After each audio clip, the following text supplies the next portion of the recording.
Jack Hayes wiped his oil-stained hands on a rag, gazing at the shimmering horizon of the Texas desert. The heat warped the air, and the constant hum of engines at the gas station had become the background score to his carefully constructed, quiet life. On the surface, Jack appeared to be just another hard-working mechanic, running a gas station and repair shop in a small, unassuming town. But beneath that veneer of normalcy, a storm of guilt and regret brewed, one he had spent years trying to keep buried. Jack wasn't always a mechanic.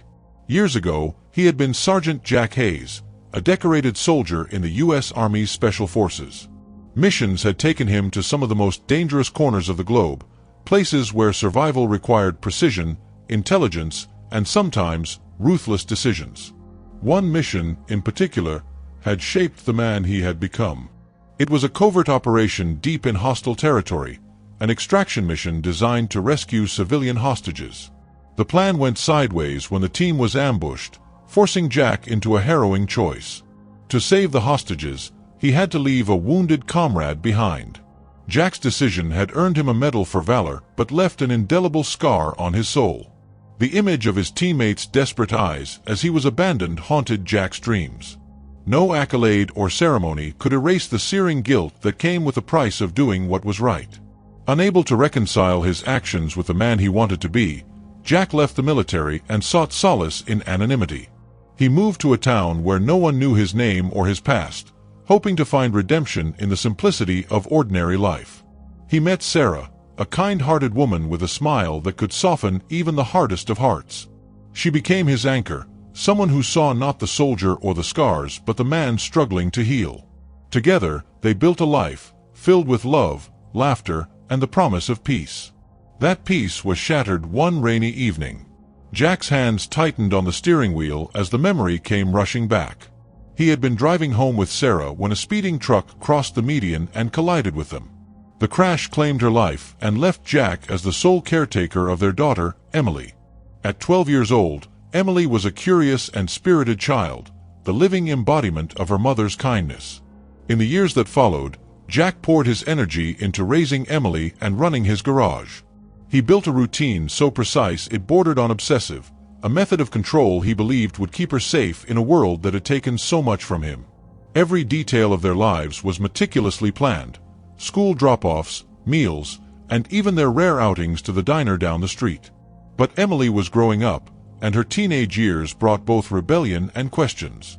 "Why don't you ever talk about your past, Dad?" she asked one evening, her blue eyes, Sarah's eyes, searching his face for answers. Jack's response was as measured as always. "Some things are better left in the past," he said, ruffling her hair in an attempt to end the conversation. Despite his efforts to shield her, Emily saw through the cracks in his armor. She noticed the way he tensed when a motorcycle roared past or how he sometimes disappeared into the garage late at night, lost in thoughts he never shared. The town respected Jack for his work ethic and quiet demeanor. Neighbors would stop by the station, not just for fuel but for advice or a quick repair. Jack rarely spoke much, but his actions spoke volumes. He fixed an elderly woman's car free of charge when she couldn't afford it and repaired the local pastor's truck during a snowstorm. These gestures built a reputation of quiet heroism, though no one knew the extent of his past. For Jack, the garage wasn't just a place of work, it was a sanctuary. The hum of machinery and the scent of oil provided a rhythm that kept his mind occupied. But even the clang of metal couldn't drown out the nightmares. The faces of those he couldn't save, the friend he left behind, they visited him nightly, reminders of a life he couldn't fully escape. Then came the Predators, a gang known for their ruthlessness and their hunger for control. Their arrival in town was like a storm cloud looming over Jack's carefully constructed world. Their leader, Axel, was a man who thrived on power and fear, and Jack's quiet strength didn't go unnoticed. At first, Jack tried to ignore the gang's provocations. Axel and his men would swagger into the gas station, demanding free gas or harassing customers. Jack complied silently, hoping to avoid confrontation. But when Axel's eyes lingered on Emily during one of her visits to the station, Jack felt a familiar tension coil in his chest, a soldier's instinct kicking in. "Nice kid," Axel said, his grin dripping with malice. "Must be proud, old man." Jack's jaw tightened, but he kept his tone calm. "Leave her out of this." Axel's laughter echoed as he walked away, but his parting words were a promise. "This isn't over." That night, as Emily slept upstairs, Jack sat alone in the garage. He opened a hidden compartment in the floorboards, revealing a battered duffel bag filled with remnants of his military life. Maps, medals, and weapons he swore he'd never use again. As his fingers traced the worn leather of the bag, he whispered to himself, "Not again. I won't let them take anything else from me." Jack knew the quiet life he had fought so hard to build was under threat. The ghosts of his past were no longer content to stay buried, and the skills he had tried to forget might be the only thing that could save his daughter and the town he had come to call home. The peace Jack Hayes had fought so hard to create began to crumble on a scorching summer afternoon. Axel and his gang of predators pulled into the gas station in a convoy of roaring motorcycles and battered trucks, their presence a jarring intrusion on the town's otherwise quiet streets. The residents watched nervously from behind curtains and shop windows, their unease palpable. Axel stepped out of the lead truck with an air of command. He was a tall, broad-shouldered man, his leather jacket adorned with patches that marked his violent history. His face bore the hard lines of someone who had lived a life of betrayal and brutality. His gang followed close behind, a pack of sneering men armed with bats, knives, and an unmistakable hunger for chaos. Jack was working under the hood of a car when the sound of engines filled the air. He straightened, wiping his hands on a rag, and walked to the front of the station. His gaze met Axel's, and for a moment, the world seemed to hold its breath. "You're the guy who runs this place?" Axel asked, his voice casual but laced with menace. "That's right," Jack replied evenly, his tone betraying none of the tension coiling inside him. "Great," Axel said, flashing a toothy grin. "We're low on gas. Fill up the tanks. And, since we're such friendly new neighbors, let's say you give us a discount. Actually, make it free." The gang laughed, a sound that grated like nails on a chalkboard. Jack's eyes flicked over the group, assessing their weapons, their stances, the way they leaned just enough to intimidate. "This is a business," Jack said finally, his voice calm but firm. "I can't do free." Axel's smile vanished in an instant. He took a step closer, his shadow falling over Jack. "You're a funny guy. But you're not hearing me. You will fill our tanks, or things get messy." The gang's laughter quieted, the tension thickening. Jack's hand tightened around the rag in his grip, the soldier in him screaming to act, to strike first. But Emily's face flashed in his mind, and he forced himself to take a step back. "Fine," Jack said reluctantly. "Help yourselves." Axel's grin returned, and the gang began to fill their tanks, hooting and jeering as they moved about the station.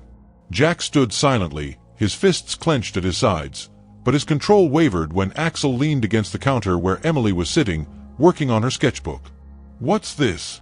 Axel said, snatching the book. He flipped through the pages, his interest feigned but deliberately invasive.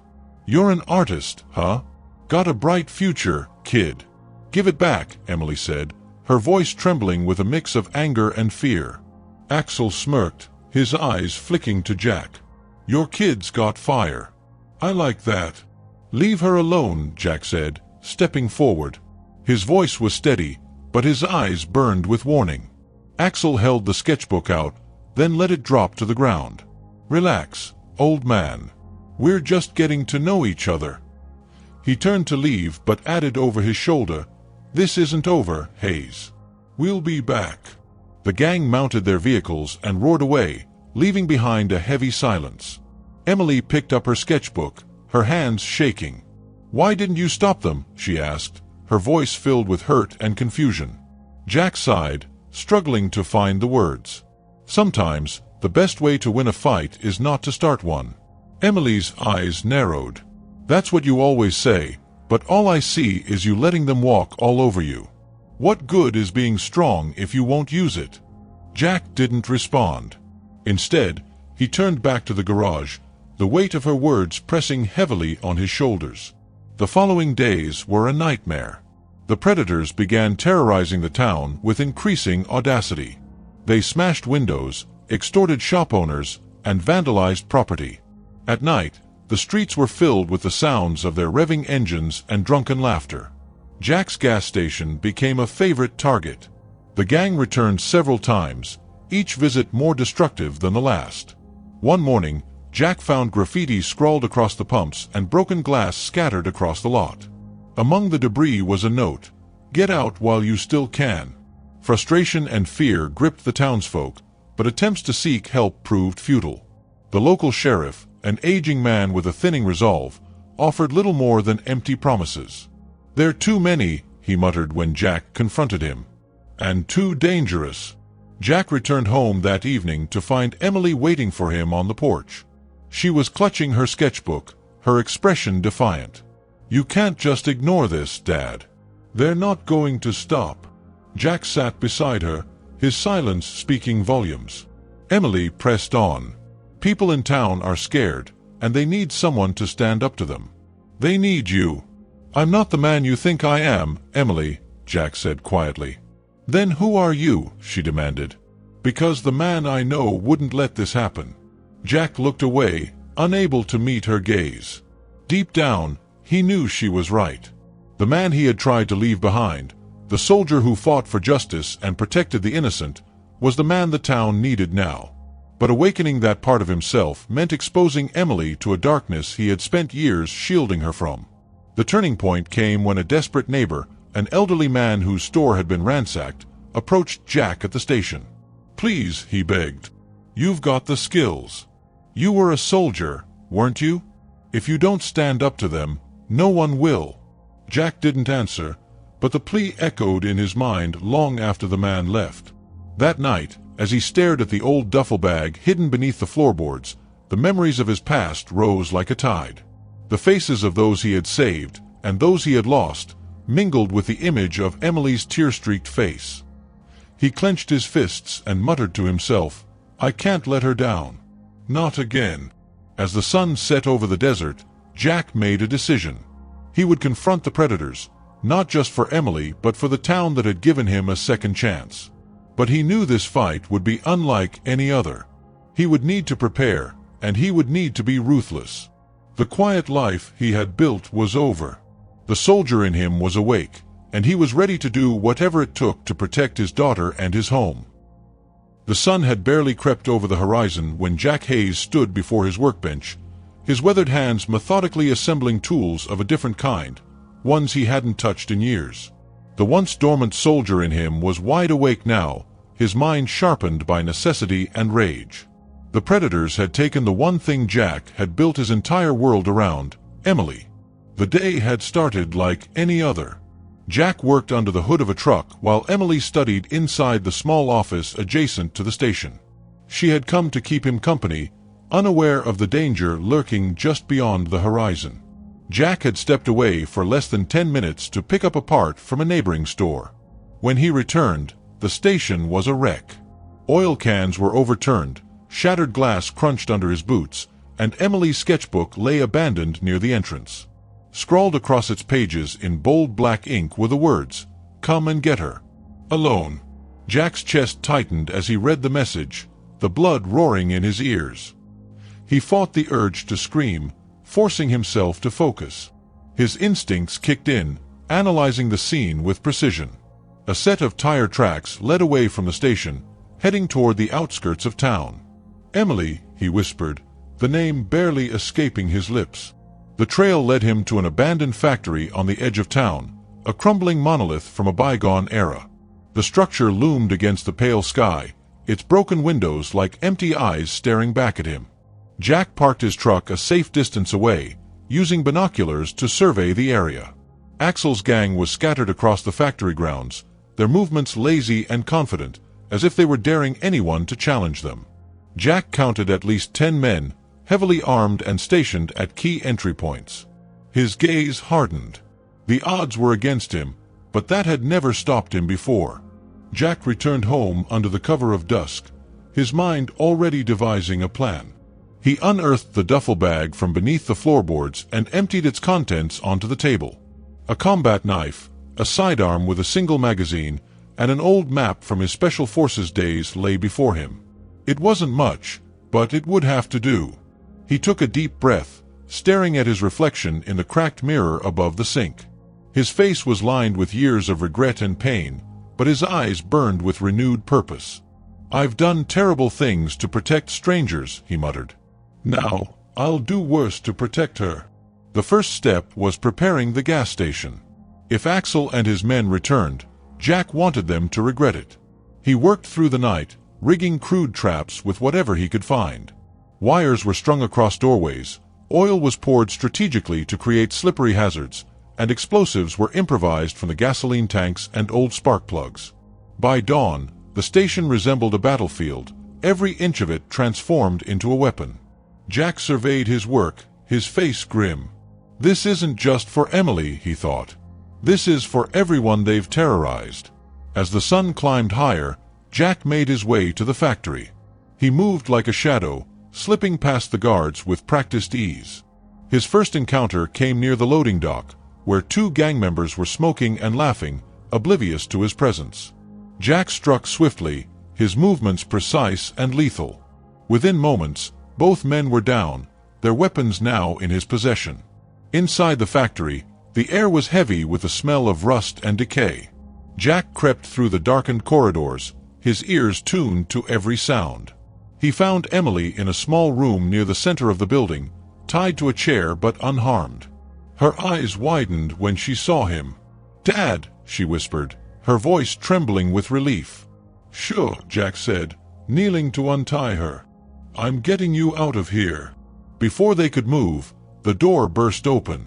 Axel stood in the doorway, flanked by 3 of his men. His grin was wolfish, his eyes gleaming with malice. "Didn't think you had it in you, old man," Axel said, clapping mockingly. "But here you are, all alone." Jack pushed Emily behind him, his stance protective. "Let her go, Axel. This is between you and me." Axel laughed, the sound echoing in the narrow room. "Oh, it's way more fun this way. You came for her, and now she gets to watch me break you." The fight erupted in an instant. Jack moved first, using the element of surprise to his advantage. He disarmed one of Axel's men with a swift strike, turning the gun on the others. Chaos ensued as the small room became a whirlwind of fists, bullets, and screams. "Run, Emily!" Jack shouted amidst the chaos. She hesitated for a moment before darting out of the room, her father's voice urging her forward. With Axel temporarily incapacitated, Jack pursued Emily, leading her through the labyrinthine factory. The gang was in disarray, their leader's plan unraveling as Jack dismantled their forces one by one. By the time they reached the exit, the factory was a battlefield littered with bodies and debris. Jack's body ached from the strain, but his grip on Emily's hand never faltered. As they emerged into the sunlight, a single figure blocked their path. Axel, bloodied but unbroken, stood with a pistol aimed at Jack's chest. "You're not leaving," Axel growled, his voice low and dangerous. Jack pushed Emily behind him, his eyes locked on Axel. "You don't have to do this," he said. Axel's lip curled into a snarl. "You took everything from me when you showed up in this town. Now I'll take everything from you." Before Axel could fire, Emily stepped forward, her voice cutting through the tension. "Leave him alone." Her bravery distracted Axel for just a moment, but it was all Jack needed. He lunged, knocking the gun from Axel's hand and pinning him to the ground.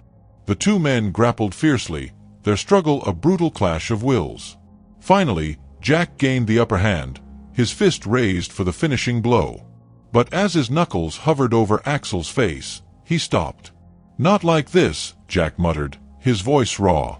He stood, leaving Axel gasping on the ground. "You're not worth it." Jack turned to Emily, his hand outstretched. "Let's go." The sound of sirens filled the air as they walked away, the town's residents and law enforcement finally emboldened to take action. Jack knew this wasn't the end, but for now, Emily was safe, and that was all that mattered. Jack Hayes drove back to the gas station with Emily beside him, her face pale but determined. Though they had escaped the factory, Jack knew Axel and his gang wouldn't let the humiliation go unanswered. Axel wasn't just a criminal. He thrived on power, and Jack's defiance had marked him as a threat. As the truck rolled into the station's lot, the makeshift traps Jack had set the previous night came into view. To Emily, they seemed like a jumbled mess of wires, oil drums, and odd machinery, but Jack's careful planning was evident in every detail. "What is all this, Dad?" Emily asked, her voice still shaky from the ordeal. Jack parked the truck and turned to her, his expression serious. "It's a defense. They'll come for us, and when they do, we'll be ready." Emily's eyes widened. Dad, I can't fight." "You won't," Jack interrupted, his tone softening. "But you're going to help me in other ways. I need you to stay calm, stay alert, and follow my instructions. Can you do that?" Emily hesitated before nodding, determination flickering in her gaze. "Okay." Jack spent the next several hours refining his preparations. He walked Emily through the safe spots in the station and the escape routes he had planned in case things went south. He showed her where to hide, emphasizing the importance of staying out of sight no matter what. As dusk approached, the first sign of the predator's return came, the low growl of motorcycles in the distance. Jack tensed, his eyes narrowing as he watched the horizon. Emily crouched in the office, peeking out from behind the counter. "They're coming," Jack muttered. The predators arrived in a swarm of noise and chaos, their headlights cutting through the twilight. Axel's truck led the convoy, its engine roaring like a beast. Jack stepped out into the open, standing tall in the fading light, his silhouette framed by the flickering neon sign of the station. "Well, well," Axel called out, climbing out of his truck. His face was still bruised from their earlier encounter, but his grin was as menacing as ever. "The hero mechanic. Thought you could humiliate me and get away with it." "This ends here, Axel," Jack said, his voice steady. "You've hurt enough people in this town." Axel laughed, the sound harsh and mocking. "And what are you gonna do? Stop me with a wrench?" He gestured to his gang, who began to spread out, weapons glinting in the dim light. Jack's hand moved subtly to a switch hidden behind his back. "Not quite," he said. With a flick, the first trap sprung. A row of barrels rigged with oil tipped over, spilling their contents across the ground. The gang's bikes skidded and slipped as the oil spread, throwing several riders to the ground. Before they could recover, Jack triggered another mechanism, setting off a controlled explosion from an improvised device hidden near the pumps. The blast was loud but calculated, sending a wave of fire and debris into the air without causing harm to nearby buildings. The gang fell into disarray, shouting and scrambling as Jack used the chaos to his advantage. He moved with precision, using his intimate knowledge of the station's layout to evade and outmaneuver his attackers. Axel, however, was undeterred. He rallied his men, barking orders as he advanced toward the station. "Find him," he roared. "Bring me his head." Jack fought methodically, his military training evident in every move. He disarmed one attacker with a fluid motion, using the man's own weapon against him before incapacitating another with a swift strike. The traps he had set did their part, slowing the gang's progress and forcing them into vulnerable positions. Inside the office, Emily watched with a mix of fear and awe. Her father moved like a man possessed, his movements calculated and efficient. She had never seen this side of him before, the soldier who had once been the protector of strangers, now fighting to save his own. As the battle raged, Axel managed to force his way into the station, his fury driving him forward. He found Emily hiding behind the counter and sneered. "There you are, kid. Your daddy's making this too easy." Before he could reach her, Jack appeared, his face dark with rage. "Get away from her." Axel turned, a twisted grin spreading across his face. "There's the man of the hour. You think you can save her? You're just delaying the inevitable." The two men circled each other, the tension in the room palpable. Axel lunged first, swinging a crowbar, but Jack dodged, countering with a powerful punch that sent Axel stumbling back. The fight was brutal, each blow landing with bone-jarring force. Axel fought like a cornered animal, his strikes wild but deadly. Jack, on the other hand, fought with precision, his years of training guiding every movement. The fight spilled into the garage, the confined space turning the brawl into a desperate struggle for survival. Emily, unable to stay hidden, followed at a safe distance, her heart pounding. She saw Axel gain the upper hand briefly, pinning Jack against a wall. "You can't win, Hayes," Axel snarled. "You're just like me, a broken man with nothing left to lose." Jack gritted his teeth, his voice low and steady. "The difference is, I fight for something worth protecting." With a surge of strength, Jack broke free, slamming Axel into a tool bench. The impact sent tools clattering to the floor, and Jack seized the opportunity to grab a wrench, delivering a crushing blow to Axel's arm. The gang leader cried out, dropping his weapon. Jack stood over Axel, breathing heavily. For a moment, he considered ending it right there, but Emily's voice stopped him. "Dad, don't," she said, her tone pleading. "He's not worth it." Jack looked at his daughter, her words cutting through the haze of anger.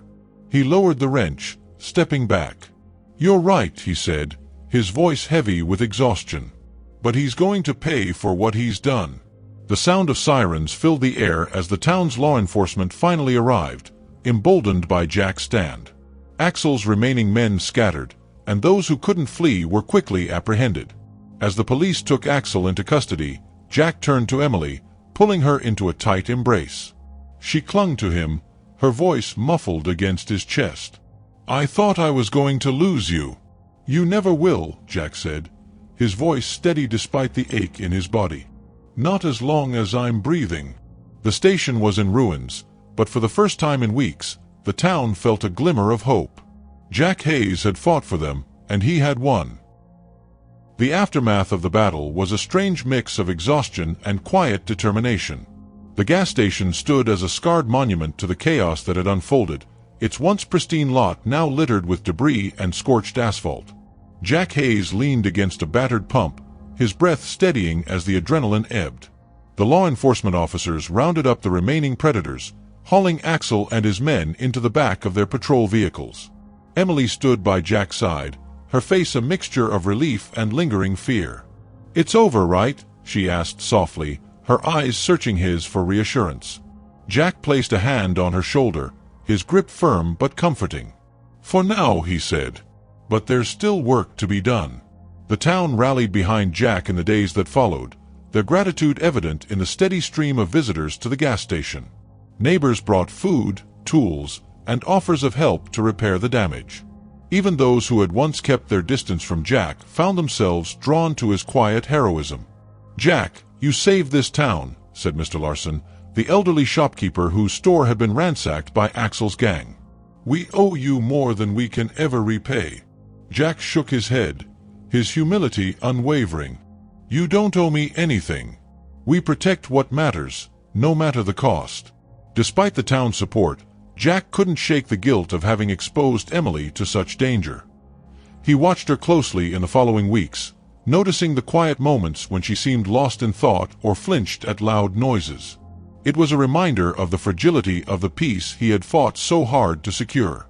One evening, as they worked side by side in the garage, Jack finally broke the silence. "Emily, I need to say something." She looked up from the engine she was helping him dismantle, her hands smeared with grease. "What is it?" "I'm sorry," he said, his voice heavy with sincerity. "For everything. For not telling you about my past. For putting you in danger." Emily set down her tools, her expression softening. "Dad, you don't have to apologize. You did what you had to do. You saved me. You saved all of us." Jack nodded, his throat tightening. I never wanted you to see that side of me. The things I've done, the man I used to be, it's not who I want to be anymore." Emily smiled faintly, her eyes glistening. "You're the man I've always looked up to. The man who taught me to stand up for what's right." Their conversation marked a turning point. Jack realized that healing wasn't just about keeping the past buried, it was about facing it head-on and finding a way to move forward. Determined to set an example, Jack began attending a support group for veterans, something he had avoided for years. The first meeting was difficult, the stories of others dredging up memories he had tried to suppress. But as the weeks passed, He found solace in the camaraderie and the understanding of those who shared his burdens. Emily, inspired by her father's bravery, started her own initiative to help the town's youth.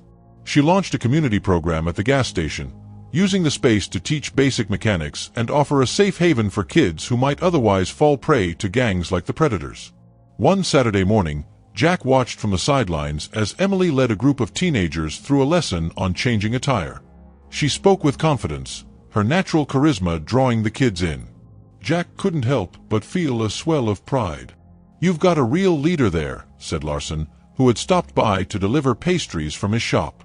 "She's her mother's daughter," Jack replied, his voice tinged with both pride and melancholy. The gas station, once a simple business, became a hub of community activity. Families gathered there for weekend events, and local businesses pitched in to support Emily's program. Jack and Emily worked together to rebuild the station, transforming it into more than just a place for fuel and repairs. It became a symbol of resilience. One day, as they worked late into the evening, Jack paused to admire their progress. "You've got a knack for bringing people together," he said, glancing at Emily. She grinned, wiping sweat from her brow. "Guess I learned from the best." For the first time in years, Jack allowed himself to feel hope for the future. The weight of his past hadn't disappeared, but it no longer defined him. He had found a new purpose in rebuilding his life and his town, and he knew Sarah would have been proud. During a town-wide celebration to mark the reopening of the gas station, Jack stood quietly at the edge of the crowd, watching Emily give a speech. She spoke with passion, her words resonating with the people who had come to depend on her strength. "This station isn't just a place for gas and repairs," she said. "It's a reminder that when we stand together, we can overcome anything." Jack felt a hand on his shoulder and turned to see Larson, who smiled warmly.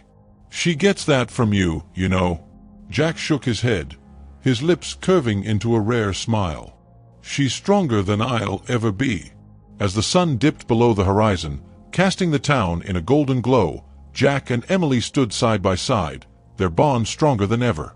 They had faced the worst together and come out the other side, not unscathed but unbroken. For Jack, the road ahead was still uncertain, but one thing was clear. He would continue to fight for the life they had built, one day at a time. The sun set over the small Texas town, casting long shadows across the rebuilt gas station. Jack Hayes sat on the edge of the station's newly constructed deck, sipping from a cup of coffee while the hum of laughter and conversation filled the air. The celebration was in full swing, a community event organized by Emily to mark the station's reopening as not just a business but a symbol of unity. The crowd was a mix of faces, young and old, families and shopkeepers, all gathered to show their gratitude for Jack and Emily. The once scarred lot was now transformed into a vibrant hub. Strings of lights crisscrossed the station's canopy, illuminating tables laden with food donated by neighbors. Music played softly in the background, blending with the warm hum of voices. Emily stood in the center of the gathering, her energy infectious as she moved from one group to another, making everyone feel welcome. She had taken charge of the evening's events, coordinating everything from the decorations to the speeches. For Jack, seeing her thrive in this role was both a source of pride and a bittersweet reminder of how much she had grown. As the night wore on, Emily stepped onto a small stage they had set up near the garage. She tapped the microphone, drawing the crowd's attention. "Hi, everyone," she began, her voice steady and confident. "Thank you all for coming tonight. This celebration isn't just about reopening the gas station. It's about everything we've overcome together." The crowd erupted into cheers and applause. Jack leaned back in his chair, a faint smile tugging at the corners of his mouth. Emily continued, her gaze sweeping over the crowd. "When I was younger, I thought strength was about keeping everything to yourself, about never asking for help.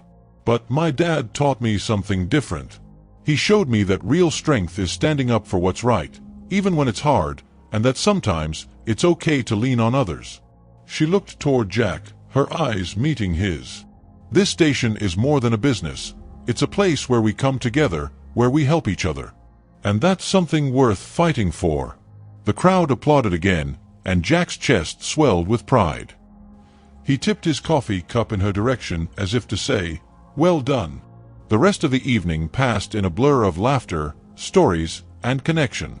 Jack found himself surrounded by neighbors who shared their gratitude, each recounting how his actions had inspired them to face their own challenges. "Jack, you've given us hope," said Mrs. Coleman, the widow who ran the town's bookstore. "We were all so scared, but you reminded us that we're stronger together." "It wasn't just me," Jack replied, glancing toward Emily. "We all had a part to play." As the crowd began to thin and the night grew quieter, Emily joined Jack on the deck. She sank into the chair beside him, a contented smile on her face. "You okay?" she asked. Jack nodded, his gaze fixed on the horizon. "Better than I've been in a long time." They sat in comfortable silence for a while, the weight of the past months settling into something more manageable. "You know," Emily said after a moment, "I used to think you were trying to control everything because you didn't trust me. But now I get it.